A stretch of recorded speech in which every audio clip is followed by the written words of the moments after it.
معلوم ہے بنی اسرائیل کے واقعات ذکر ہو رہے ہیں، ان کی نالائقیاں، کیونکہ نبی صلی اللہ علیہ وسلم کو یہودیوں نے بہت تنگ کیا تھا، اور بڑا مسئلہ یہ تھا کہ یہودی ایمان لاتے تو باقی لوگ بھی ایمان لے آتے، کیونکہ اس وقت بھی یہودی قوم سب سے زیادہ ایجوکیٹڈ اور پڑھی لکھی سمجھی جاتی تھی۔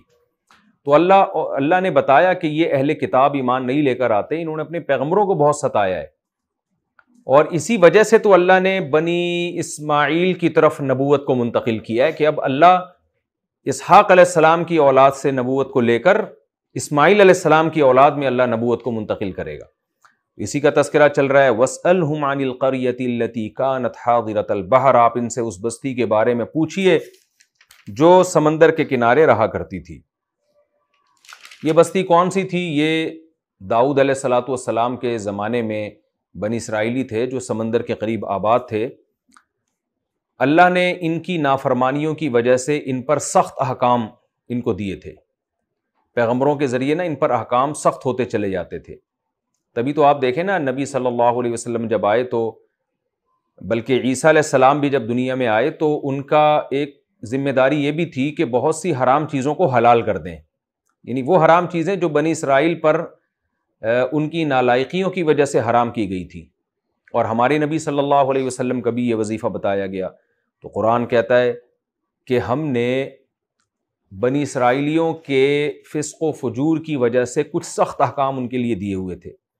ان سخت احکام میں سے ایک حکم کا یہاں تذکرہ ہے کہ ہفتے کا دن مقدس دن تھا بنی اسرائیل کے لیے، اہل یہود کے لیے، اور اللہ نے کیا حکم دیا کہ آپ نے ہفتے کے دن مچھلی کا شکار نہیں کرنا۔ ان کا گزر اوقات ہوتا ہی زیادہ تر مچھلی کے شکار پہ تھا، کیونکہ سمندر کے کنارے رہنے والے لوگ آج بھی آپ نے دیکھا ہوگا مچھلیاں کھاتے ہیں زیادہ۔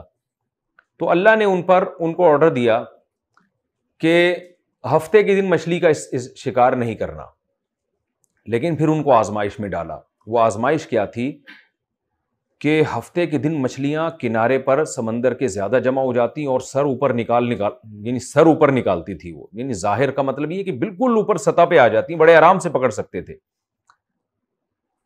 تو ان کو یہ سوچنا چاہیے تھا کہ یہ اللہ کی طرف سے آزمائش ہے، اتوار کو مچھلیاں نہیں آتی، پیر کو کم ہوتی ہیں، منگل کو کم ہوتی ہیں، تو یہ ہفتے ہی کی دن کو آ رہی ہیں، جبکہ اللہ نے پیغمبر کی زبان سے ہم کو یہ کہا ہوا بھی ہے کہ مچھلی کے ہفتے کو شکار نہیں کرنا، تو یہ جو آ رہی ہیں یہ ہماری آزمائش کے لیے ہیں۔ لیکن قوم کے کچھ بدبخت لوگ تھے، انہوں نے دیکھا کہ بھئی یہ ہفتے کو مچھلی زیادہ آ رہی ہے، انہوں نے مچھلی کا شکار کرنا شروع کر دیا، اور بعض روایتوں کے مطابق ہیلا کرنا شروع کیا۔ ہیلا یہ کہ ہم شکار تو ہفتے کو نہیں کریں گے، لیکن جال میں مچھلیوں کو ہم ہفتے کو پھنسائیں گے، نکالیں گے اتوار کو۔ یہ بھی ظاہر ہے، کان ادھر سے پکڑو ادھر سے پکڑو، شکار تو ہو گیا نا۔ تو یہ ہیلا انہوں نے کرنا شروع کر دیا کہ ہم ہفتے کو جال لگا دیں گے تاکہ جتنی مچھلی آ جائے نا، یعنی جمعے کو لگا کے بیٹھ جاتے ہوں گے تاکہ ہفتے کو جو مچھلی آئیں گی وہ اس میں پھنسیں گی، اور پھر اتوار کے دن ہم اس کو نکال لیں گے۔ تو اللہ کا تو مقصد ہی یہی تھا کہ ہفتے کو شکار نہیں کرنا، یعنی ہفتے کو مچھلیاں جب زیادہ آئیں گی تو ان کو کچھ نہیں کہنا ہے۔ تو جب یہ کام ہوا تو بنی اسرائیلی 3 حصوں میں تقسیم ہو گئے۔ ایک تو وہ بدبخت تھے جنہوں نے یہ ہیلا کرنا شروع کیا، دوسری وہ جماعت تھی جنہوں نے شروع میں ان کو منع کیا، جب دیکھا کہ باز نہیں آ رہے ہیں تو منع کرنا چھوڑ دیا، تیسری وہ جماعت تھی جو آخر دم تک منع کرتی رہی، آخری وقت تک۔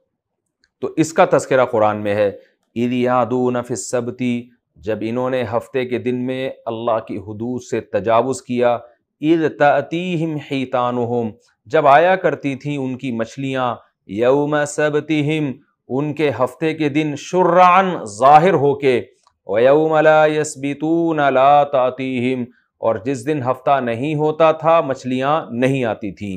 كَذَلِكَ نَبْلُوهُمْ، اس طرح ہم ان کو آزماتے تھے، بِمَا كَانُوا يَفْسُقُونَ، اس لیے کہ یہ فسق و فجور کیا کرتے تھے، ورنہ اللہ ایسے مشکل حکام عام طور پہ لوگوں کو دیتے نہیں ہیں، انہی کی حرکتوں کی وجہ سے ان پر یہ مشکل حکام لاگو ہوئے۔ وَإِذْ قَالَتْ أُمَّةٌ مِّنْهُمْ، اور جب کہا ایک جماعت میں ان میں سے، یہ کون سی جماعت تھی؟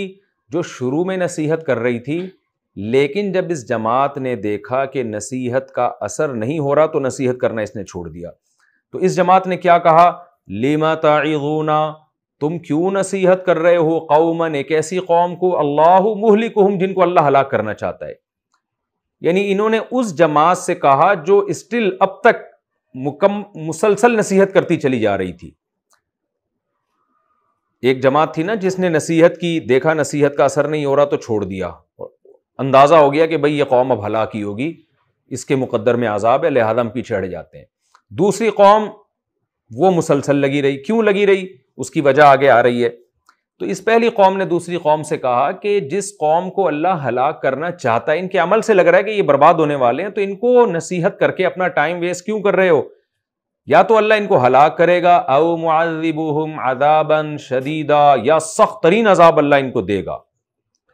تو اس قوم نے جو مسلسل نصیحت اب تک بھی کر رہی تھی، اس نے کیا کہا؟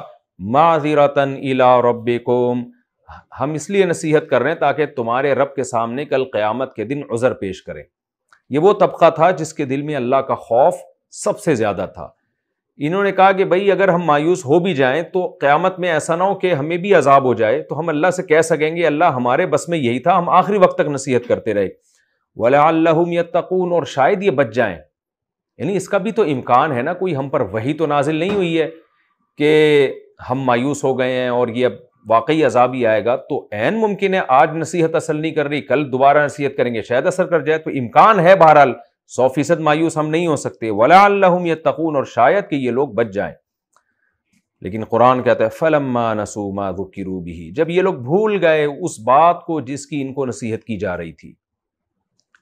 جو نصیحت کرنے والے جو بھی نیک لوگ تھے وہ کر رہے تھے، لیکن جو گناہ کر رہے تھے، مچھلی کا شکار کر رہے تھے، وہ جب ان کی نصیحتوں کو بالکل بھول گئے، بھولنے کا مطلب پسے پش ڈال دیا، تو کیا ہوا ہے؟ انجینا الذین ینہون عن السوء، تو جو برائی سے روک رہے تھے ہم نے ان کو بچا لیا. چاہے وہ پہلے درجے میں روک رہے ہوں یا وہ دوسرے درجے میں روک رہے ہوں، یعنی آخر تک روک رہے ہوں یا شروع میں روک کر مایوس ہو گئے ہوں، ان کو ہم نے بچا لیا. وَأَخَذْنَا الَّذِينَ ظَلَمُوا، اور جو ظالم تھے ہم نے ان کو پکڑ لیا، بعذاب بئیس، بہت سخت عذاب میں، بما کانوا یفسقون، جو فسق وہ کر رہے تھے اس فسق کی سبب میں.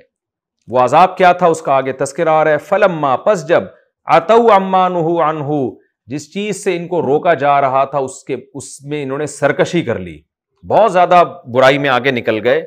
اور یعنی شروع میں تو کچھ خوف ہوگا نا، پھر ہوتے ہوتے ہوتے بالکل ہی بھی جب بے خوف ہو گئے تو قلنا لہم، ہم نے ان سے کہا کونوا قردۃ خاسئین، ہو جاؤ تم بندر رسوا ہو کے، ذلیل ہو کے. سورہ بقرہ میں یہ واقعہ، اس میں اللہ نے خنزیر کا بھی تذکرہ کیا. تو اس کی تفسیر روایات میں آتی ہے، یہ لوگ رات کو سوئے ہفتے کو شکار کر کے، یعنی جال لگا کے، جب رات سوئے ہیں تو صبح جب اٹھے تو ان میں سے کچھ کو اللہ نے سور بنا دیا تھا. اللہ ہم سب کو اپنے عذاب سے محفوظ رکھے. اور کچھ کو اللہ تعالیٰ نے بندر بنا دیا.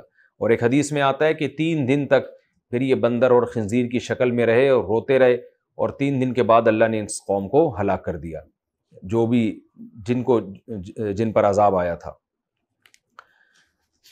اور جو برائی سے روکنے والے لوگ تھے اللہ نے ان کو بچا لیا. وَإِذْ تَأَذَّنَ رَبُّكَ لَيَبْعَثَنَّ عَلَيْهِمْ إِلَىٰ يَوْمِ الْقِيَامَةِ، اور جب تیرے رب نے کہا، ظاہر ہے اللہ جب کہتے ہیں تو پیغمبروں کے ذریعے کہتے ہیں، پیغمبروں کے ذریعے اللہ نے یہ اعلان کروایا، لَيَبْعَثَنَّ، یعنی وہ وقت بھی یاد کرنے کے قابل ہے، لَيَبْعَثَنَّ عَلَيْهِمْ إِلَىٰ يَوْمِ الْقِيَامَةِ، اللہ ان پر قیامت کے دن تک مسلط کرتا رہے گا، بھیجتا رہے گا ایسے لوگوں کو، مَن يَسُومُهُمْ سُوءَ الْعَذَابِ، جو ان کو سخت عذاب چکھاتے رہیں گے.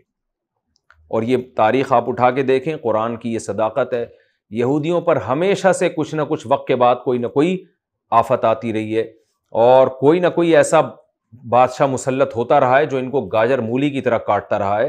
اور اب جا کے یہ اسرائیل میں پوری دنیا سے جمع ہونا شروع ہوئے ہیں. اور جو ماہر علماء ہیں، محققین ہیں، وہ کہتے ہیں کہ یہ جو یہودی جمع ہو رہے ہیں نا، یہ جو ان کو عزت مل رہی ہے، یہ بھی در حقیقت ایک بہت بڑی ذلت اور بہت بڑی شکست کا پیش خیمہ ہے. کیونکہ یہودیوں نے اتنی مار کھائی ہے، اور اتنے عرصے میں جو 1400 سال سے کہیں ان کی حکومت قائم نہیں ہوئی ہے. حالانکہ دنیا میں ہر قوم کی، حتیٰ کہ ہندوؤں کی بھی ریاستیں ہیں، سکھوں کی بھی ریاستیں قائم ہوئی ہیں، لیکن ایک ایسی قوم جو داؤد اور سلیمان علیہ السلام کے ذریعے پوری دنیا میں جس کی خلافت قائم ہوئی ہو، اس کے ہاتھ سے حکومت ایسی چھنی ہو کہ 1400 سال میں حکومت ہی نہ آئی ہو اس کے پاس، یہ کتنی بڑی ذلت ہے. سکھوں کی ریاستیں ملتی ہیں ہمیں، ہندوؤں کی ملتی ہیں، ہمیں عیسائیوں کی تو اب تک موجود ہیں ریاستیں، ان کی بڑی بڑی ریاستیں ان کے پاس، مسلمانوں کی خلافتیں چلی ہیں، لیکن ایسی ان پر مار پڑی ہے کہ پوری دنیا میں ان کی اب تک کوئی حکومت قائم نہیں ہوئی ہے۔ اب جا کے مارے کھا کھا کے رسوا ہو کے یہودی جمع ہو رہے ہیں اسرائیل میں، اور ایک چھوٹی سی ریاست کو قائم کرنے کی کوشش کر رہے ہیں، وہ بھی ابھی تک بھرپور طریقے سے نہیں ہوئی۔ اس کے بارے میں بھی علماء کہتے ہیں کہ وہ بھی ایک ایسی ریاست ہے کہ وہ ایک بہت بڑی ذلت کا پیش خیمہ ہے، جیسا کہ صحیح حدیث میں ہے، رسول اللہ صلی اللہ علیہ وسلم نے فرمایا قرب قیامت میں حضرت عیسیٰ ابن مریم نازل ہوں گے اور ان کی لڑائی یہودیوں سے ہوگی۔ ظاہر اس لیے ہوگی کہ اس وقت یہودیوں کی ایک چھوٹی موٹی ریاست قائم ہو چکی ہوگی، ریاست چھوٹی ہے لیکن بہت مضبوط، جس کو اسرائیل کہا جاتا ہے، اور پھر حضرت عیسیٰ ابن مریم اور حضرت مہدی کا ان سے جہاد ہوگا۔ تو یہ جو ریاست قائم ہو رہی ہے یہ بھی در حقیقت ایک بہت بڑی شکست اور بہت بڑی رسوائی کی تمہید ہے یہ، کیونکہ جب رسوائی جبھی ہوتی ہے جب پہلے عزت دی جائے۔ بغیر عزت کے انسان بغیر عزت کے رسوا نہیں ہو سکتا، ذلیل نہیں ہو سکتا، تو یہ بھی در حقیقت ایک بہت بڑی ذلت کا پیش خیمہ ہے۔ اور قرآن میں ایک اور مقام پر آتا ہے کہ یہود کو اگر کچھ عزت ملے گی بھی تو حبل من اللہ و حبل من الناس، دو طرح سے مل سکتی ہے، یا تو اللہ سے تعلق جوڑ لیں یا لوگوں کی رسی کو تھام لیں۔ تو آج جو یہود کی عزت ہے، اسرائیل کا جو ایک وجود ہے، اس کی وجہ ہے لوگوں کی رسی، یعنی امریکہ کی رسی کو، عیسائیوں کی، برطانیہ کی رسی کو تھاما ہوا ہے۔ اگر آج بھی امریکہ اور برطانیہ یہود سے ایگریمنٹ ختم کر دے اور یہود کے سر پہ شفقت کا ہاتھ نہ رکھے تو پھر اسرائیل کی کوئی حیثیت نہیں ہے۔